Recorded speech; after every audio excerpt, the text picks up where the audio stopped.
Hey everyone, welcome back. Is the Chase app showing you an error message like something went wrong or went unable to complete your request and nothing seems to fix it? Here's what that usually means and how to clear it. First, go ahead and check if Chase servers are down right now by opening your browser and going to the downdetector.com. And then once you found the website, go ahead and search for the Chase app. And if you see thousands of people are reporting problems, if they are, then it's Chase's side and you just have to wait an hour or two. Nothing you do will fix a server outage. If the down detector shows no outage, then the error is on your end.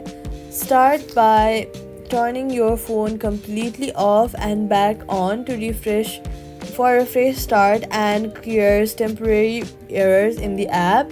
After that, go ahead and open the Chase app once again, and if there's still error inside there, go ahead and long press on the app icon, remove app, delete app, and delete the app.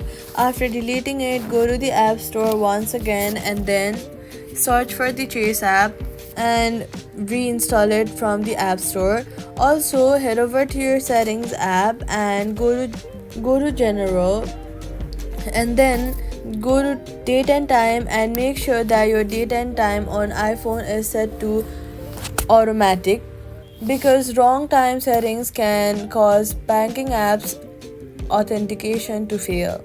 So all you gotta do is check down detector first, then restart your phone, reinstall Chase app, and make sure date and time are set to automatic.